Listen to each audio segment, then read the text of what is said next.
Hello student, welcome to my channel Sarman lecturer. आज हम लोग देखेंगे कि बोर्ड एग्जाम में कॉपी कैसे लिखें।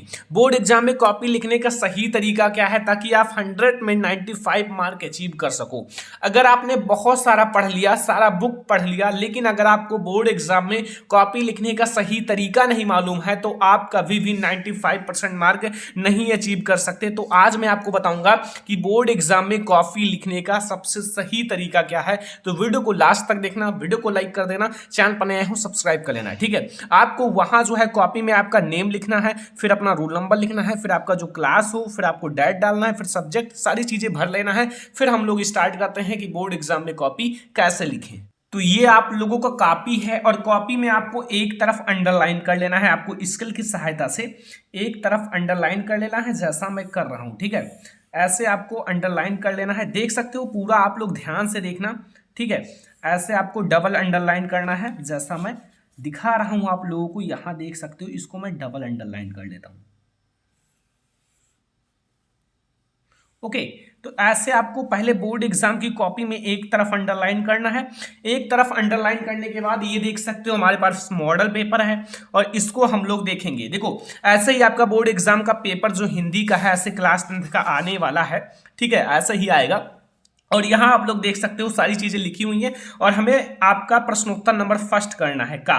प्रश्नोत्तर नंबर फर्स्ट में कितना दिया हुआ है? का है, खा है, गा है, घा है, अंगा है, ठीक है। यानी कि 5 क्वेश्चन दिए हुए हैं। तो सबसे पहले आपको ऊपर डालना है प्रश्नोत्तर संख्या फर्स्ट, ठीक है। अभी हम लोग सॉल्व करेंगे और कैसे लिखना है सारी चीजें बताएंगे। तो यहाँ सबसे पहले आपको डालना है प्रश्नोत्तर संख्या, प्रश्नोत्तर संख्या, प्रश्नोत्तर संख्या फर्स्ट, ओके। फिर आपको स्केल की सहायता से अंडरलाइन कर लेना है, जैसा मैंने किया है।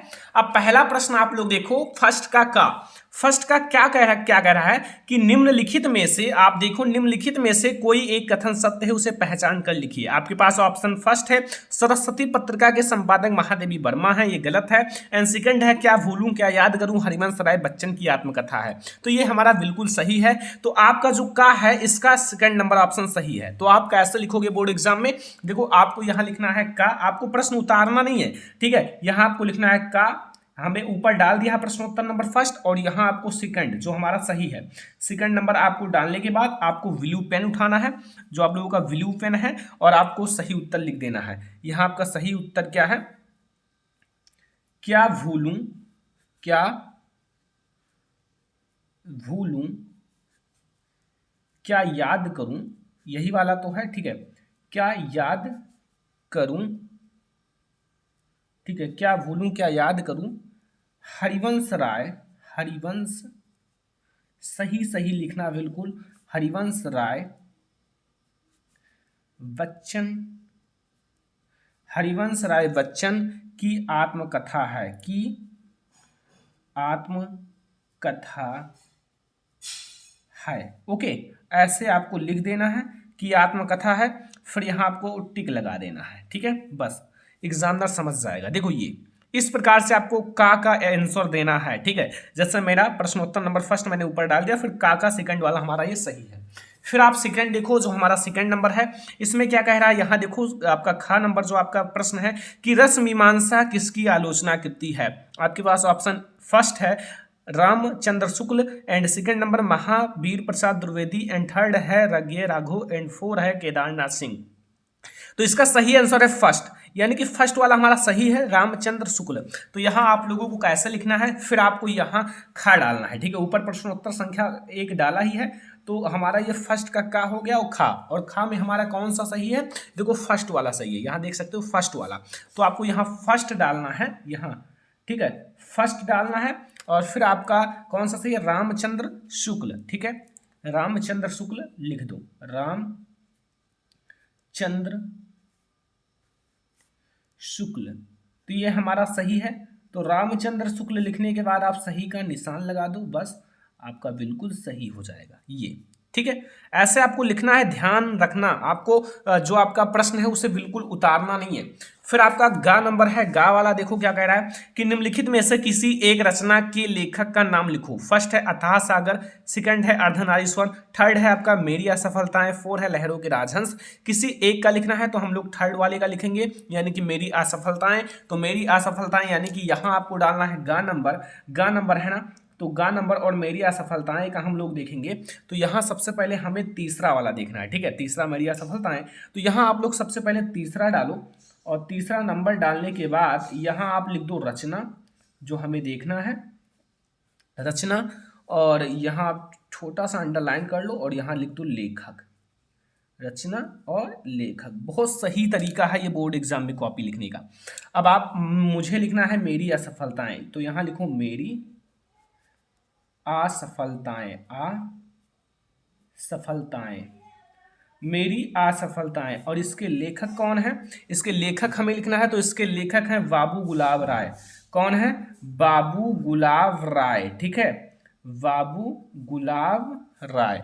तो ये देख सकते हो मैंने 3 प्रश्नों का उत्तर दे चुका हूं। ऐसे आपको बोर्ड एग्जाम में कॉपी लिखना है। और भी आप लोग देख लो, जैसे आपका चौथा नंबर प्रश्न क्या कह रहा है, चौथा नंबर यानी कि घा वाला, कि आपका गेहूं और गुलाब किसकी रचना है। तो गेहूं और गुलाब आपका ऑप्शन फर्स्ट सही है, राम वृक्ष वेणुपुरी की रचना है। किसका है, राम वृक्ष वेणुपुरी।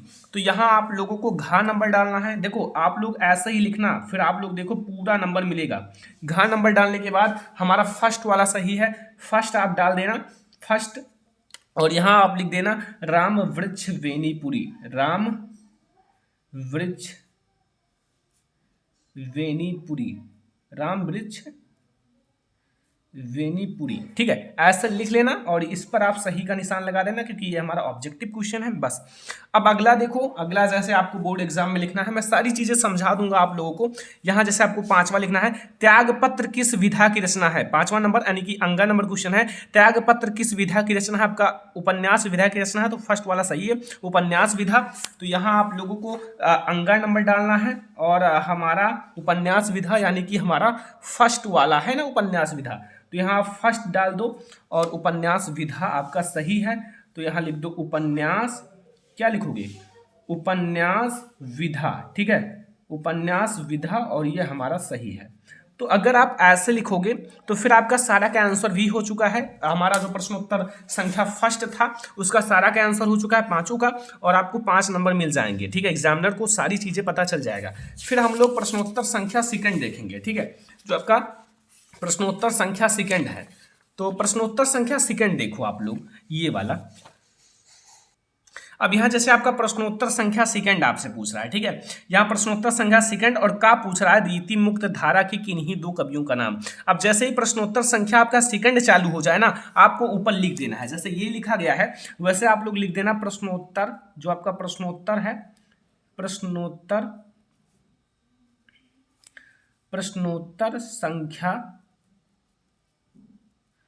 प्रश्नोत्तर संख्या सेकंड। आप ऐसे लिखने के बाद आप लोग अंडरलाइन कर लेना, जो आपका ब्लैक स्केच से, ठीक है, अंडरलाइन जरूर कर लेना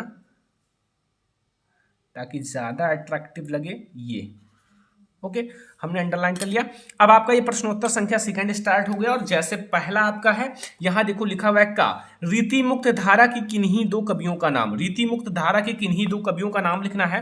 तो यहां आप लोग लिख दो कि रीति मुक्त धारा के किन्हीं 2 कवि का नाम। आप हेडिंग डाल दो, हेडिंग टाइप का, जैसे आपका का है, ठीक है, का है प्रश्नोत्तर संख्या 2 का। इसमें आपको क्या लिखना है, जैसे आपको लिखना होगा रीति मुक्त, जो आपका रीति मुक्त है, अगर आपको कट करना हो तो ऐसे थोड़ा सा कट करना है, ठीक है, ऐसा नहीं कि पूरा गोद देना है, ठीक है। तो यहां मैं आपको फिर से दिखाता हूं, रीति मुक्त, ठीक है, रीति मुक्त धारा, रीति मुक्त धारा की किन्हीं 2 कवि का नाम, कवि का नाम, ऐसे लिख देना, ठीक है, हेडिंग टाइप का। और यहाँ आप लोग रीति मुक्त धारा के फर्स्ट कवि जो आपका भूषण है, ठीक है, और आपका जो डॉट पेन होता है, जो आपका 3 रुपए का आता है या 5 रुपए का या 10 रुपए का, जैसे हो, डॉट पेन का बोर्ड एग्जाम में यूज करना है, ठीक है, जेल पेन का मत करना, ठीक है, यहाँ आपका गोरे लाल आपका सेकंड है। तो ऐसे आप लिख सकते हो ना प्रश्नोत्तर संख्या आपका, जैसे 2 का का हो गया, अब यहाँ खा डाल देना, खा आप डाल देना, ये मैंने खा डाल दिया, ठीक है। अब जैसे आपका खा का कोई भी प्रश्न पूछे, जैसे आपका यहाँ पूछ रहा है कि छायावाद की किन्हीं दो प्रवृत्तियों का नाम, तो आप यहाँ लिख सकते हो ना छायावाद की किन्हीं दो प्रवृत्तियों का नाम, ठीक है, लिख सकते हो ना। तो यहाँ फिर से मैं आपको एक बार और समझा देता हूँ। जैसे आपको लिखना है छायावादी, छायावादी युग, आप लोग हेडिंग जरूर डाल लेना, 2 नंबर का है, ठीक है। युग की दो प्रवृत्तियां, दो प्रवृत्तियां इस प्रकार हैं, इस प्रकार हैं, इस प्रकार है, ठीक है। अब जैसे आपका फर्स्ट है, फर्स्ट आपका है प्रेम सौंदर्य का चित्रण, कौन सा है, प्रेम सौंदर्य का चित्रण, ये हमारा फर्स्ट जो छायावाद युग की आपका प्रवृत्ति है। एंड सेकंड आपका है प्राकृत का मानवीकरण, क्या है, प्राकृत का मानवीकरण। तो ऐसे आप लिख सकते हो ना प्रश्नोत्तर सेकंड का। जैसे आपका प्रश्नोत्तर सेकंड हो गया। अब यहाँ आप लोगों का जो उत्तारण कृति के रचनाकार है, इसका लिख सकते हो ना नीचे, उत्तारण कृति के रचनाकार। तो ऐसे आपको प्रश्नोत्तर नंबर आपको सेकंड का आंसर देना है। अब हम लोग देखेंगे प्रश्नोत्तर नंबर थर्ड। प्रश्नोत्तर नंबर थर्ड का आपको आंसर कैसे देना है, ठीक है। तो यहाँ आप लोग ऊपर डाल देना कि प्रश्नोत्तर संख्या थर्ड है, ठीक है।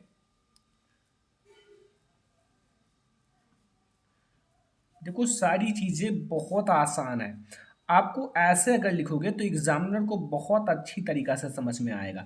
और आप कोशिश करो कि स्टेप बाय स्टेप लिखो, मतलब लाइन टू लाइन, ठीक है।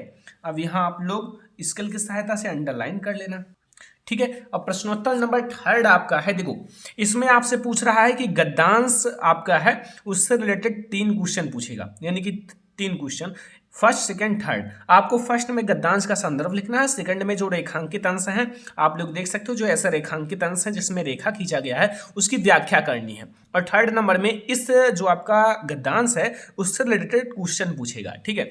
फिर आप लोग देखो, आपको अथवा लगाकर दूसरा दिया रहेगा, जैसा ये है, तो आप दोनों में से किसी एक को करना है, उस वैसा ही क्वेश्चन इसका भी रहेगा।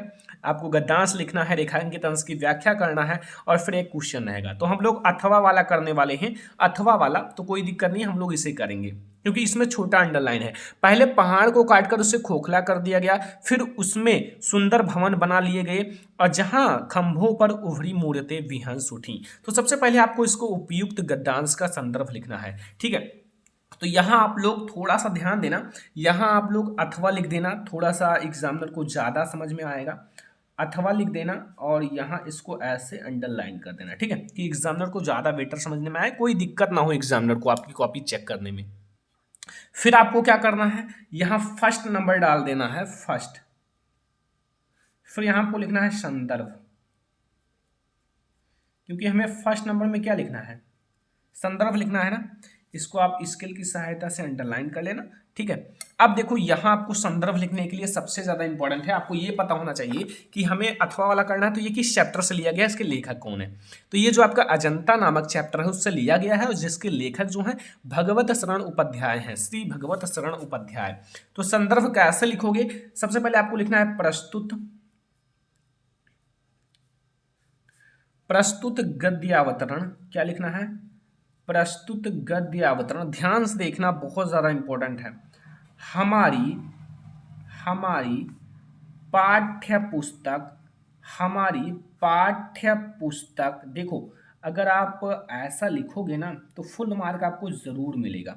पाठ्य पुस्तक, अब आपको ब्लैक पेन लेना है और यहाँ लिखना है हिंदी, ठीक है, ऐसे कॉमा लगाकर हिंदी। अगर आप संदर्भ अच्छे से लिखोगे तो एग्जामिनर आपको नंबर ज़्यादा देगा, क्योंकि संदर्भ मेन होता है इसका।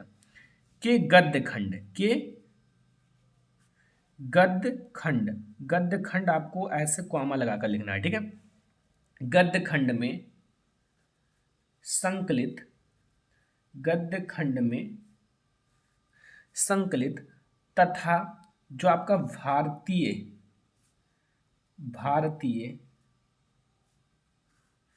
भारतीय पुरातत्व भारतीय पुरातत्व के महान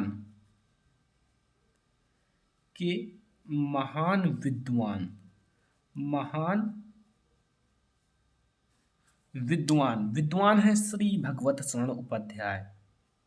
श्री इधर लिख दें या फिर चलो इधर ही लिख देते हैं, भगवत है ना, भगवत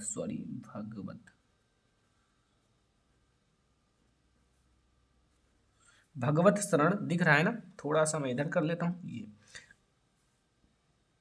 उपाध्याय। याद रखना ये मैंने ब्लैक से लिखा, जो पाठ का नाम और लेखक का नाम ब्लैक से ही लिखना, ठीक है, याद रखना। द्वारा लिखित, अब मैं पाठ का नाम लिखूंगा अजंता, क्या है, अजंता, ठीक है। अजंता शीर्षक, जो आपका अजंता शीर्षक निबंध है, आपका कौन सी विधा है, निबंध से उद्गृत है, बस इतना सा लिखना है, बस उद्गृत है, ठीक है। तो इस पर आपको एग्जामिनर 2 मार्क तुरंत देगा, कोई दिक्कत नहीं है। तो यहां सबसे पहले आपको गद्यांश का संदर्भ लिखना है, फिर रेखांकित अंश की व्याख्या, फिर यहां देखो इसका हम लोग कर रहे हैं, फिर पहाड़ों को किस प्रकार जीवंत बनाया गया है, तो मैं इसे लिख लेता हूं, फिर मैं आपको समझाता हूं। तो यहां देखो आपको कैसे लिखना है, रेखांकित अंश की व्याख्या हमें करना है, केवल इतना है, पहले पहाड़ काटकर उसे खोखला कर लिया गया, फिर उसे सुंदर भवन बना लिए गए जहां खंभों पर उभरी मूर्तें बिहंस रही थी। अब देखो यहां आपको रेखांकित अंश की व्याख्या करनी है। देखो प्रस्तुत गद्यांश में लेखक का कहना है कि पहले पहाड़ों को काटकर भवन का रूप दिया गया और छतों और खंभों को चिकना व उन पर सजीव चित्र निर्मित किए गए, ठीक है, ये आपको रेखांकित अंश की व्याख्या है। यहाँ आपसे एक प्रश्न पूछ रहा है पहाड़ों को किस प्रकार जीवंत बनाया गया, तो यहाँ उत्तर है कि पहाड़ों को काट कर, यहाँ देखो इसी में है सारी चीजें, ये पहाड़ों को काट कर फिर यहाँ का भवन का रूप दिया गया, इसको जो पहाड़ों को काटकर भवन का रूप दिया गया, ठीक है, भवन का रूप दिया गया, दीवारों छतों और खंभों को चिकना, उन पर सजीव चित्र निर्मित किए गए, चित्रों में रंग भरा गया तथा इस प्रकार के भवन को जीवंत बनाया गया। तो ये आप लोग देख सकते हो, इस प्रकार से आपको ये लिखना है, ठीक है।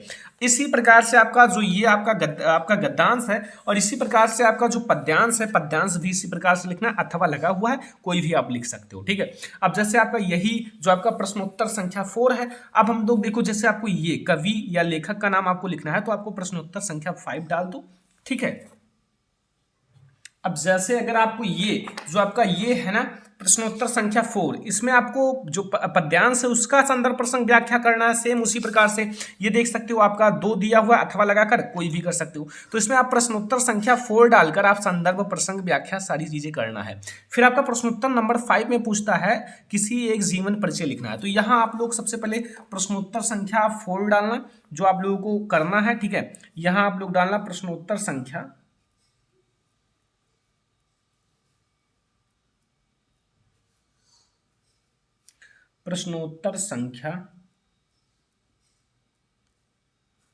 कौन सा है हमारा 4, और इसको आप लोग अंडरलाइन कर लेना। तो प्रश्नोत्तर संख्या 4 में जैसे अगर आप लोगों को संदर्भ लिखना है, संदर्भ आप हेडिंग डाल देना, ठीक है,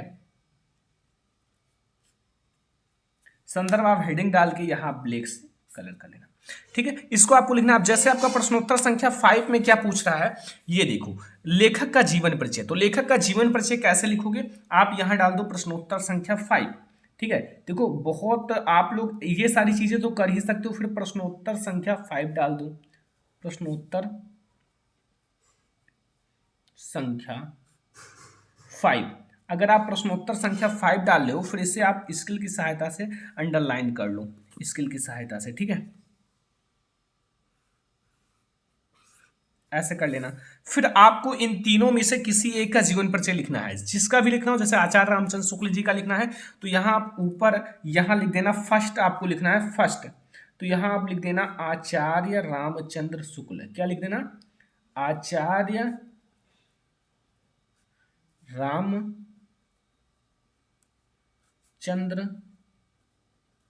शुक्ल। यहाँ आप लिखने के बाद फिर यहाँ आप जीवन परिचय हेडिंग डालना, जीवन परिचय,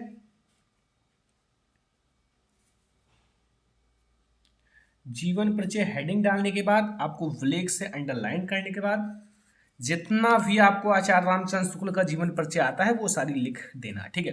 तो ये है हमारा बोर्ड एग्जाम में कॉपी लिखने का बिल्कुल सही तरीका। आई होप समझ में आ गया होगा कि बोर्ड एग्जाम में कॉपी कैसे लिखना है। अगर आप लोगों को समझ में आ गया हो तो वीडियो को लाइक कर देना, चैनल पर नए हो सब्सक्राइब कर लेना। फिर हम लोग देखेंगे इंग्लिश की कॉपी कैसे लिखें, मैथ की कॉपी कैसे लिखें, सारी चीजें। तो चलो फिर मिलते हैं किसी नेक्स्ट इंपॉर्टेंट वीडियो में, तब तक के लिए धन्यवाद।